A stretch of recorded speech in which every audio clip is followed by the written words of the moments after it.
The world sports journalists that will cover the 2024 Olympic Games are in Paris, France, for the World Press briefing by the organisers of the Olympic Games. The journalists will be taken through 16 main topics of interest around the Olympic Games preparations. Mike Okini is in Paris and brings us the details. Close to 6,500 journalists will be accredited to cover the Olympic Games. Paris 2024 has received the highest number of media accreditation requests, and not all were successful. The applications were 5 times above the expected number. It's the IOC, the International Olympic Committee. They work through their national Olympic committees and do a quota system based on attendance at previous games, the number of requests that they have. So it's all dealt with through the various national Olympic committees. The International Olympic Committee says it is important for journalists to attend the World Press briefing to get the true picture of what will be on offer at the Olympic Games.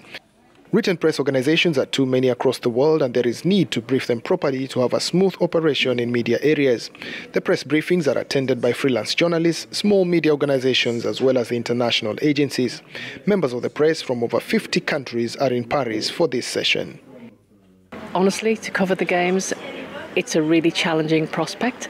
We respect that and we want to make it as easy as we can for media to cover, but it's not an easy prospect to cover the Games, so we're here to help.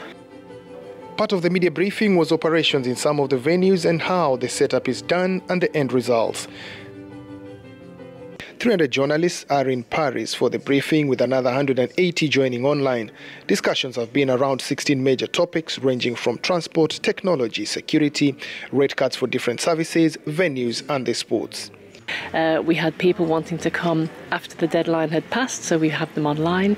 Great interest from around the world, and I think these games will be really very watched by the world through the eyes of the media, and there's a lot of interest. The marathon route for the Olympic Games drew a lot of attention as it passes through all the landmarks of the city of Paris. After the plenary sessions, media were also allowed one-on-one sessions to get finer details of the press operations. It's a 3-day media briefing session for both the written press and the broadcasters. It covers all the venues plus what to do and what not to do during the Olympic Games. Mike Okini for Citizen TV in Paris, France.